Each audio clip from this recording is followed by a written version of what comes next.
Well, how can we cultivate a culture of prayer in our local churches, brother? I love that question. And there's really not many things that are bigger and way heavier on my heart than doing that. It's one of the things I hope the book is able to accomplish. But in terms of local church, I think starting from the top, thinking about leadership, I think modeling is so important, whether that be, leading just regular meetings of the church to model prayer, ask God for wisdom and help in starting it. I think modeling prayer in the services themselves have an incredibly important role of teaching people how to pray through the pastoral prayer, which is something that I think we should be as intentional as possible with. We shouldn't, if we can help it, we should not just ad lib prayer at those parts of the services, but really think long and hard about how do we shepherd people in our communication with God. I think we can also, leaders in the church can teach on prayer. Maybe even have, a certain time of year, maybe in the new year, have a short sermon series on prayer or on Psalms that we can kind of apply. And, how can these Psalms teach us how to pray, or something similar, just to keep prayer fresh on people's minds, remind them of their dependence on the Lord, remind them that prayer is an essential part of being a Christian. I feel like in a lot of churches that are that love the word and that are very intellectual in a good way, sometimes can diminish the importance of prayer. And we don't want to do that. We want good theology. We want good expositional sermons to drive us to praise and worship and prayer. And then I also think praying together as a church is incredibly important. Not only a prayer meeting, which at my church is on Sunday nights once a month. Think we should encourage people to prioritize that.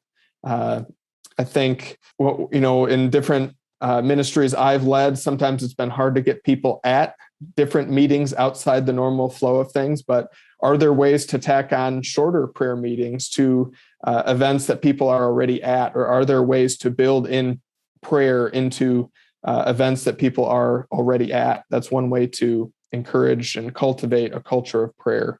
And last thing I'll mention for this question, I think small groups is such an important time for people to pray and to learn how to pray. And one of the challenges of small groups is you have such a great discussion on the word or on whatever you're studying that you look at the clock, oh, shoot, we're 10 minutes over. I'm just going to close with 20 seconds of prayer.